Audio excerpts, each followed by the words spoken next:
હું તમારી આજ્ઞાઓ તરફ મારા હાથ ઊંચો કરું છું જે મને ગમે છે અને હું તમારા વિધિઓ પર ધ્યાન આપીશ. મંગળવાર 31 માર્ચ 2026. આજે સવારે આપણા ધ્યાન માટે મેં સેન્ટ મેથ્યુ પ્રકરણ 21 શ્લોક 13 મુજબ ગોસ્પેલમાંથી પસંદ કર્યું છે. ઈસુએ તેઓને કહ્યું, લખેલું છે કે મારું ઘર પ્રાર્થનાનું ઘર કહેવાશે, પણ તમે તેને લૂંટારોની ગુફામાં ફેરવી દો. ગુડ મોર્નિંગ મિત્રો. ભગવાનનું મંદિર પ્રાર્થના કરવા અને સમર્પણ કરવા માટે આવે છે. ચાલો આપણે આ શ્લોક પર ધ્યાન કરીએ. આ સવારના ધ્યાનની થીમ છે ભગવાનનું મંદિર. ઈસુ ખ્રિસ્તે ગધેડા પર સવાર થઈને વિજયી રીતે યરુશાલેમમાં પ્રવેશ કર્યો. જ્યારે તેમણે મંદિરમાં પ્રવેશ કર્યો ત્યારે તેમણે વેચાણ અને ખરીદી કરનારાઓને જોયા. તેઓ એટલા ગુસ્સે થયા કે તેમણે તે બધાને હાંકી કાઢ્યા અને તેને મંદિરની સફાઈ કહેવામાં આવે છે. કારણ કે ઈસુએ કહ્યું હતું કે આ લોકોએ નફો મેળવવાનો અને ગરીબો અને નબળા લોકોનું શોષણ કરવાનો પોતાનો વ્યવસાય બનાવ્યો હતો. આ મંદિર પ્રાર્થનાનું સ્થળ હોવાનું માનવામાં આવે છે જ્યાં કોઈ પણ અંદર આવી શકે છે અને આત્મસમર્પણ કરી શકે છે અને ભગવાનની પૂજા કરી શકે છે.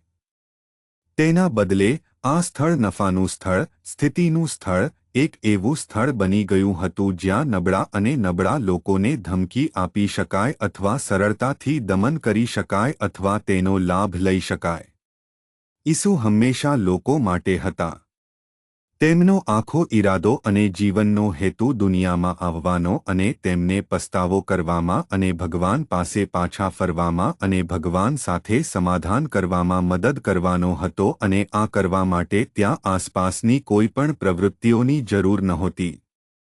જે જરૂરી હતું તે એ હતું કે વ્યક્તિએ તેના પાપોનો પસ્તાવો કરવો પડે અને ભગવાનના મંદિરમાં આવવું પડે અને કબૂલાતની પ્રાર્થના કરવી પડે અને આ તે છે જે ભગવાન દ્વારા સ્વીકાર્ય હશે પરંતુ પછી પરંપરાઓ અને પુરોહિતની જરૂરિયાતો અથવા પાદરીઓ દ્વારા જરૂરિયાતો તેઓ જે ખરીદે છે અને તેઓ જે આપે છે તેની સાથે ઘણું કરવાનું હતું.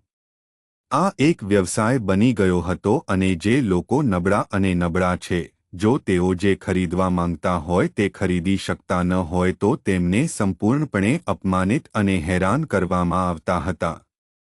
તેથી ઈસુએ તેમને મંદિરમાંથી બહાર કાઢ્યા. તે ઈચ્છે છે કે આપણામાંના દરેક પસ્તાવો અને વિશ્વાસ સાથે ભગવાન પાસે પાછા ફરે.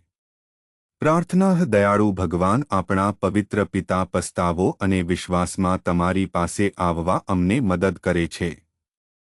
ખ્રિસ્તના નામે આપણે પ્રાર્થના કરીએ છીએ. આમીન.